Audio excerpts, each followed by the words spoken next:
Comments made on the following paid commercial program are an expression of opinion only and should not be construed in any matter whatsoever as recommendations to buy or sell any financial instrument at any time. Welcome to the Money and Wealth Show. On the program this week, tax tips with David Ingram, money commercials, and our special guest, Victor Adair.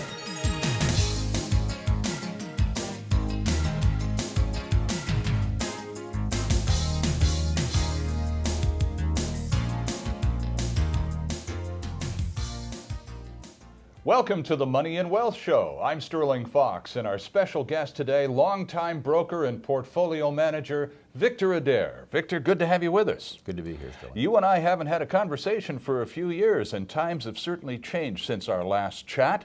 It was more of a robust time, as I recall, at the tail end of the boom. Yeah, the boom was running. That was probably about 07, I think we talked. That's about right, yeah. Markets had a pretty nasty correction in 08. We've had a good rebound in 09, and here we are in 2010, and I guess we're going to talk about where we go now. Well, exactly, and I think a lot of where we go depends a great deal on confidence in the marketplace, both at the consumer and the investor level. Sure. How do you see the landscape these days? Well, certainly more confident than it was. I mean, we got into a real crisis of confidence in the fall of 08, certainly into the spring of 09.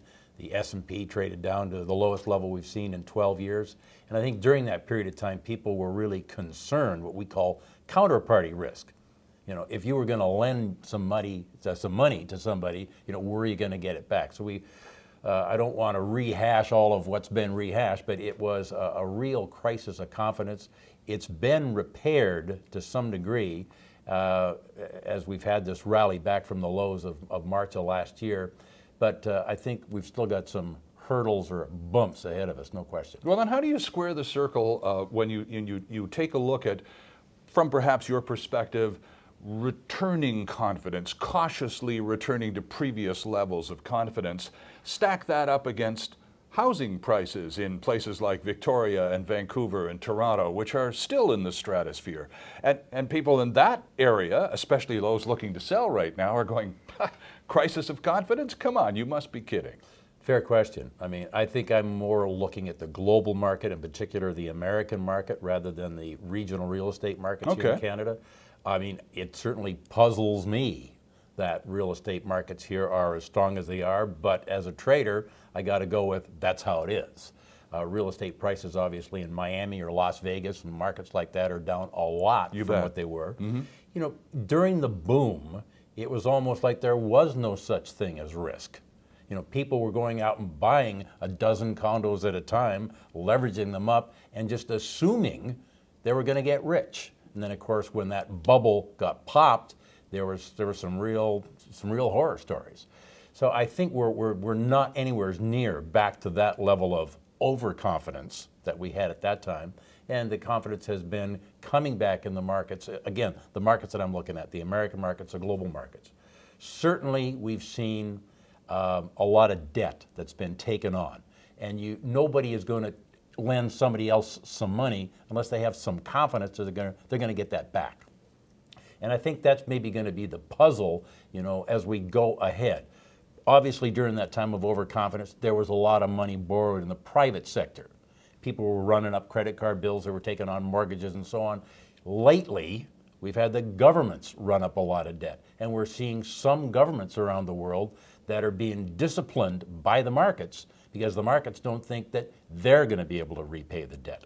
So this thing about the debt, that's money that's been borrowed, and whether or not it's going to get repaid, I think is going to be with us for some time and will act as a dampener on that enthusiasm. Do you see a direct correlation between consumer confidence and investor confidence, or are we talking two separate items? No, I think they're definitely interrelated. Investors are going to try to guess what the consumers are doing. The consumer would be maybe a leading indicator. We have seen, here's an old saying, you can never make any money by betting against the American consumer. You know, it seemed like for 50 years, you know, he was in over his head, but it just didn't work out to bet against him until 2008. Consumer confidence is coming back, but we're getting a switch here. And part of that switch is the demographics, as we all get a little older. And people, I think, are going to be more inclined now to want to try to save a little money and try to spend a little less. So that, again, is dampening down that enthusiasm to go out and take on more than you can afford. You spend a fair bit of time in the States. You're just back from winter in California on the golf course in Palm Springs, you lucky devil. How would you compare U.S. confidence levels versus those up here in the Great White North? Well, Canada's on a roll, no question about that. There's more confidence here that the economic numbers do look better. It's reflected in the currency. The Canadian dollar is done well this year, a lot better than it was, say, just 12 months ago. So that's probably a good expression of the confidence. Real estate prices are much stronger here. The perceptions are financial, our banks are in better shape. So yeah, just across the board, higher confidence in Canada than in the States. Okay, and that you've opened the door ever so nicely to the whole matter of the Canadian dollar, which is, according to senior economists at all the big banks, going to surpass parity with the greenback over the summer, perhaps taper off a little towards the end of 2010, Victor, but it's pretty darn healthy relative to the U.S. dollar. Is it because the U.S. dollar is so shaky, or does the euro come into play in all of this as well? All of the currencies will trade one against the other. The Canadian dollar recently hit a 25-year high against the British pound. It's at about a 4-year high against the euro. Part of what happens in the currency market is capital leaves one place and goes to another. So the capital markets perceived problems in the UK, perceived benefits in Canada, and money rushed quickly from the UK into Canada. I am a little bit skeptical, and I always am, when I see a lot of people thinking the same way. And I know there's been a strong call for the Canadian dollar to go a lot higher. But I was looking at my charts the other day, and if you go back, 35, 40 years, that sort of thing, we've only had 3 months during that entire time when the Canadian dollar has stayed above 98 cents. Yeah, it's different now, but if you're looking at maybe making some investments in the United States, a 98-cent Canadian dollar has got to look awfully attractive. Indeed it does. Our guest on the Money and Wealth Show this week, longtime broker and portfolio manager and well-known British Columbia financial commentator, Victor Adair. Lots more to come. Stay with us.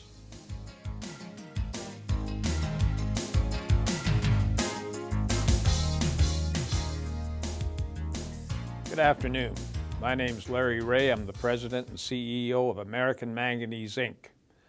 I'm here to tell you today that American Manganese could possibly bring in the lowest cost electrolytic manganese metal mine in North America. It'll be the first one in the past few decades. What is manganese? Well, you can't have a steel industry without manganese. If you don't have manganese, you don't have steel. If you don't have steel, the world stops. North America has no manganese. We depend on our neighbors and other countries to import our manganese, and it just doesn't make any sense we don't exploit the resources in our own country. So I'm here to tell you that we are moving ahead with the feasibility study, we're moving ahead with the environmental studies, and we're moving ahead with a massive drill program in order to build the American Manganese, Inc. into the first primary electrolytic manganese producer in the United States. Please visit our website at americanmanganeseinc.com or call us at 604-531-9639. Thank you.